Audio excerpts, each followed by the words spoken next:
আরে বাবা, ওই কবর থেকে যখন আমি আপনি হাসরের ময়দানে উঠবো, ওই হাসরের ময়দান, যে হাসরের ময়দানে আমাদের মাথার উপরে 12টি সূর্যের তাপ থাকবে, যেই 12টি সূর্যের তাপে আমার আপনার মাথার মগজগুলো ঠাস ঠাস করে ফেটে যাবে, গলে গলে পড়ে যাবে।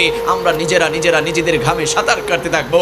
আর আমার সুবহানে, আপনার সুবহানে, প্রত্যেকের জবানে একটি মাত্র তাসবিহ, একটি মাত্র জিকির থাকবে, ইয়া নাফসি ইয়া নাফসি ইয়া নাফসি। আমরা হাসরের ময়দানে একটু শান্তি পাওয়ার জন্য, শাফাত পাওয়ার জন্য, সুপারিশ পাওয়ার জন্য আমরা কিছুক্ষণ বাবা আদম সফিউল্লাহর কাছে যাব, নূহ আলাইহিস সালামের কাছে যাব, ইব্রাহিম খলিলুল্লাহর কাছে যাব, ইসমাইল জবিহুল্লাহর কাছে যাব, মুসা কালিমুল্লাহর কাছে যাব, ঈসা রুহুল্লাহর কাছে যাব।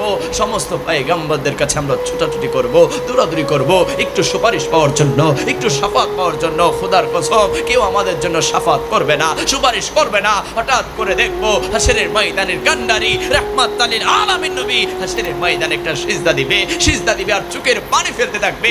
আমার আল্লাহ বলবে, ও বন্ধু, আপনি হাসরের ময়দানে সিজদা কেন দিয়েছেন? আমি আল্লাহ তাআলা তো আপনার সিজদা দেখার জন্য হাসরের ময়দান সাজাই নাই। ও বন্ধু, আপনার শানমানকে বুলন্দ করার জন্য, আপনার শানমান দেখানোর জন্য আমি আল্লাহ তাআলা হাসরের ময়দান সাজিয়েছি। ও বন্ধু, আমি তো কোরআনে বলেছি, আসা আইয়া বাসাকা রাব্বুকা মাকামা মাহমুদা। ও বন্ধু, আমি আল্লাহ তাআলা আপনার জন্য নূরানি চেয়ার বানিয়েছি। আপনি সিজদা থেকে উঠেন, আপনি চেয়ারে বসে যান, চেয়ারে বসে যান। আমার নবী চোখের পানি ফেলতে থাকবে। আমার আল্লাহ বলবে, ও বন্ধু, আপনি কাঁদছেন কেন? আপনি কি আবু বকরের জন্য কান্না করছেন? সিদ্দিক তো জান্নাতি। আপনি কি ওমরের জন্য কান্না করছেন? ফারুক তো জান্নাতি। আপনি কি উসমানের জন্য কান্না করছেন? উসমান তো জান্নাতি। আপনি কি আলীর জন্য কান্না করছেন? আলীও তো জান্নাতি। আপনি কি ফাতেমা, হাসান, হুসাইনের জন্য কান্না করছেন? তারাও তো জান্নাতি। ও বন্ধু, কাঁদছেন কেন?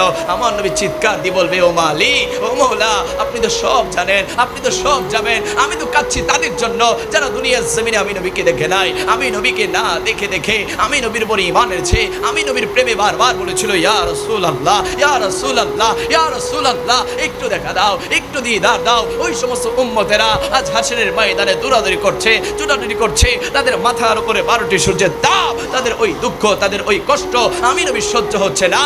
ও মালিক, আমার উম্মতদেরকে আমি নবীর কাছে দিয়ে দেন। আমি নবী তাদের ডান হাত ধরে ধরে তাদেরকে নিয়ে জান্নাতে চলে যেতে চাই। জুড়ে বলি সুবহানাল্লাহ। আমরা সবাই নবীর সাথে জান্নাতে যেতে চাই কি চাই না? ডান হাত তুলে বলি, চাই কি চাই না? নবীর সাথে জান্নাতে যেতে হলে দুনিয়ার জমিনে নবীর আদর্শ চরিত্র মোতাবেক নিজের জীবন গঠন করার দরকার আছে না নাই? আওয়াজ বলি, আছে না নাই?